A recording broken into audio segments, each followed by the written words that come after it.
My name is Dave Carter, and I wrote a book called 50 Oscar Nights. What's your favorite Oscar night? My favorite Oscar night was one of the ones I got to go to when Hilary Swank won Best Actress for Boys Don't Cry. I had gotten to know her the whole season long, and I was really rooting for her to win, and I was so thrilled when she won Best Actress. What was your most disappointing Oscar night? My most disappointing Oscar night was when Nick Nolte and Ian McKellen lost to Roberto Benigni for Best Actor. I thought those two performances, Nick Nolte in Affliction and Ian McKellen in Gods and Monsters, deserved the Best Actor prize over the guy that won. And who do you see being the people that we should watch to look for winning the Oscars now? People to watch for to win Oscars now. Well, I want to see some of the people who have never been nominated despite having long, great careers, like Kevin Bacon or Richard Gere. I'd like to see them get in there. But I'm also always interested in what Florence Pugh and Saoirse Ronan and Christian Bale are doing. They're some of my favorites. And is there a question that I haven't asked you that you would like our readers to know about? No, I liked all your questions. We're with the amazing Foster Hirsch, who I've already interviewed about his book, Hollywood Movies of the 50s. Foster, what would you like our audiences to know that I haven't asked you? I think you've asked me everything, but I'd just like to reassert that the 50s, in my opinion, were the best decade in American filmmaking. So many films to discover, so many great ones. If you love movies, you've got to know your 50s movies. And what is your favorite 50s movie? On the Waterfront. And my favorite actor, Marlon Brando. And favorite actress? That's a tough one. I'm going to say I loved her when I was a kid, Elizabeth Taylor. I just loved her when I was a kid. Eric Miola, Bending Light, The Moods of Color. What is your favorite thing about photography? Always waking up and finding something new. And Bending the Light. What kind of cameras did you use to change how you photograph? I don't really think about my camera as much as I just think about the subject and the color and the light. So the camera doesn't mean a lot to me. What is your favorite thing to photograph? I love photographing everything. I love photographing storms especially. Who inspired you to do what you do? Sorry? Who inspired you to do what you do? My father. My father. Was your father a photographer as My well? father was a doctor and he wanted me to become a doctor. But he made the mistake of introducing me to a photographer. So that was why I credit my father. And what photographer did he introduce you to? I'm sorry? What photographer did he introduce you to? Oh, a patient of his. A patient of his. And what would you like our audiences to know about your book? I have photographed the cover for Bruce Springsteen's album, Born to Run. I photographed tornadoes across the Great Plains of the United States. I lived in India for almost a year to do a book on India. And you should go out and get Bending Light, The Moods of Color. Hello, my name is B. Michael. I'm a fashion designer, and my book is about the relationship I had with my muse, the iconic, legendary Cicely Tyson.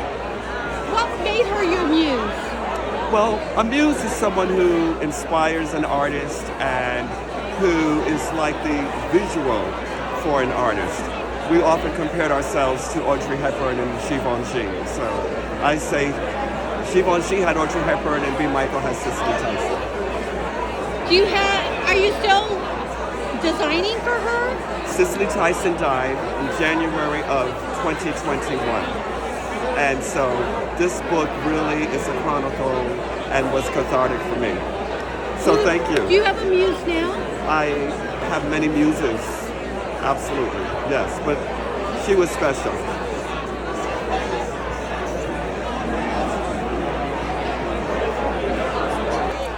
So my name is Christian John Whiting.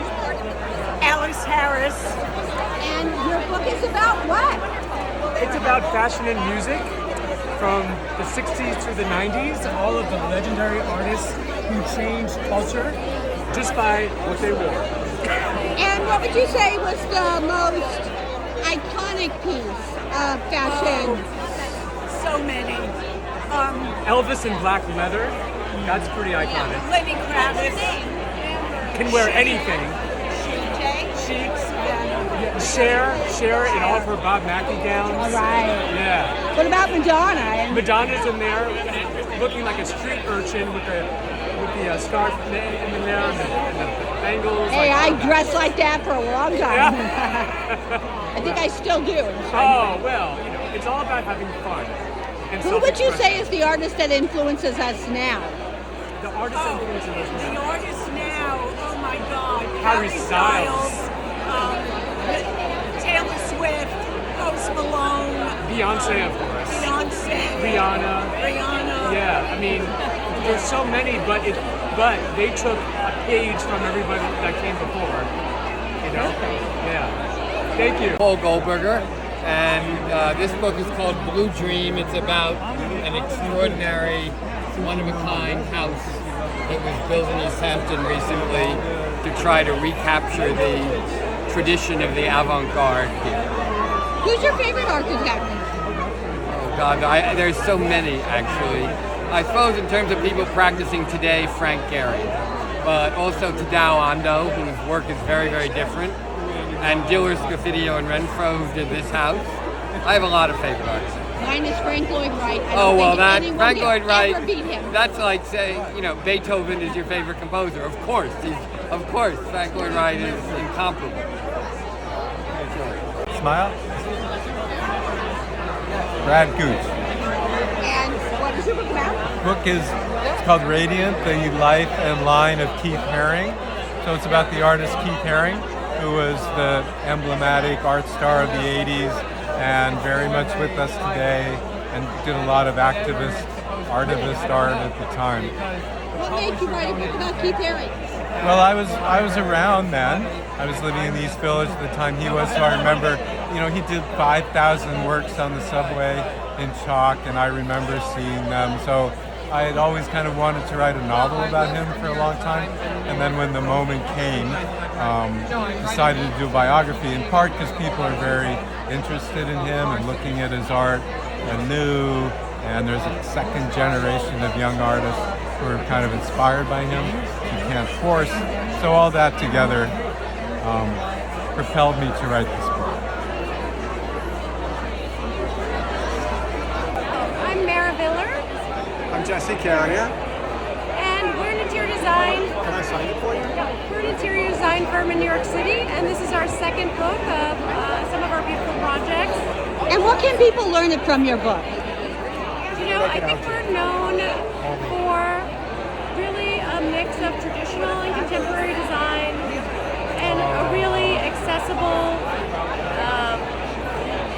relatable lifestyle. It's really stylish but incredibly livable. So we have a lot of young families as clients, and I think we walk a line of things that are very stylish, easygoing. And where are you located in New York? We're on the Upper East Side. Our office is on 59th Street. And one of our claims to fame is Anna Wintour is one of our clients, which kind of put us on the map years ago.